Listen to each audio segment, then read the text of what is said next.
What's up, everybody? This is Jeff. So today we're making this video to talk about some things involving the Big Island's difficulties or things that make this place a little bit more challenging.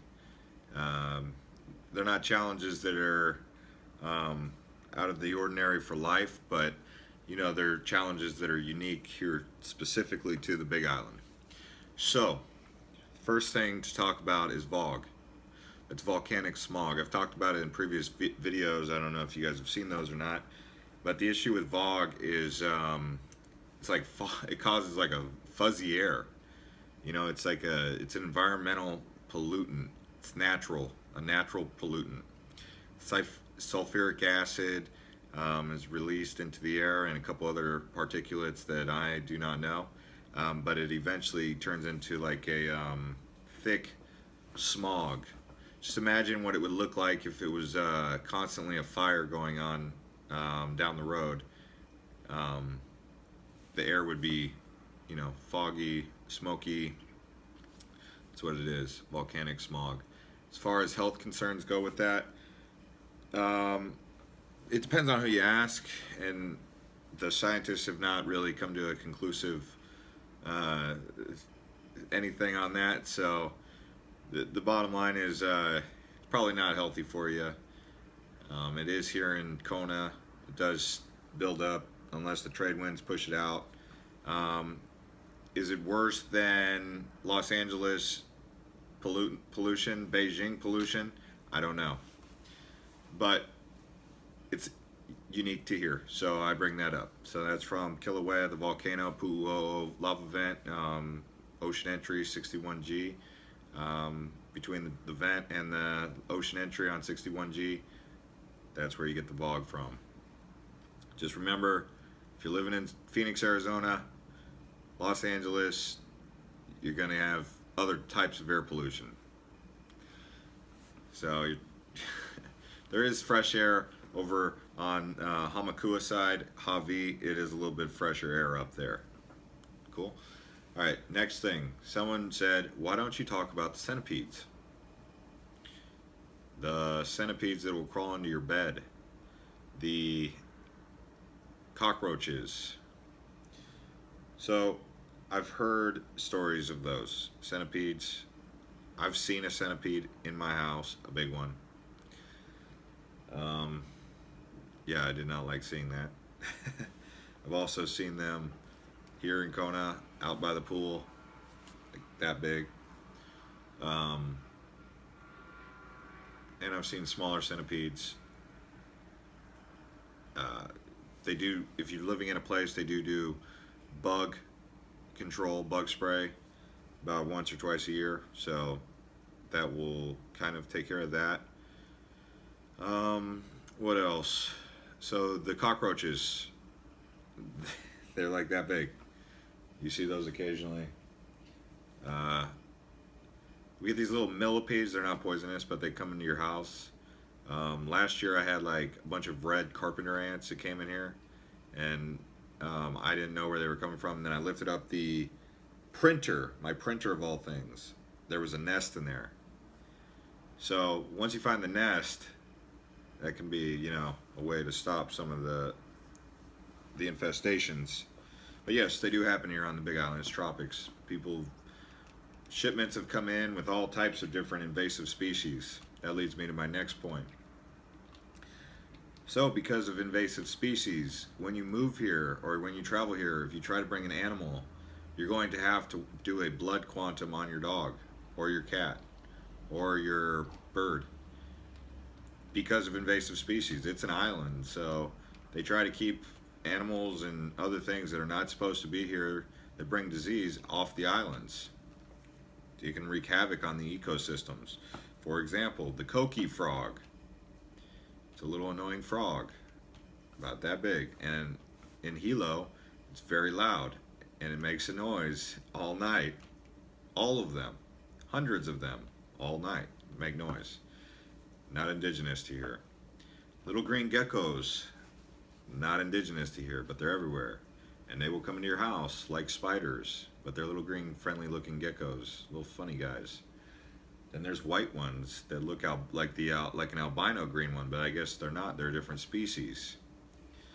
Um, let's see some other things that are unique about this place. We do get tsunamis. So every once in a while, I don't know, the natural disaster, a tsunami can happen. 2011 or 2010, when the Japanese Fukushima Daiichi, or you know, when Japan got hit, that wave carried all the way over to Kona and on Ali'i Drive. It came over onto Ali'i Drive and flooded the businesses right there. I think it took out a Kona a resort. There was low flat land. So the thing is, the good thing about oh wow, I have a cut right here. I was moving some things. Sorry if you were wondering what the heck that is. That's just a little cut. If you're on low flat ground, it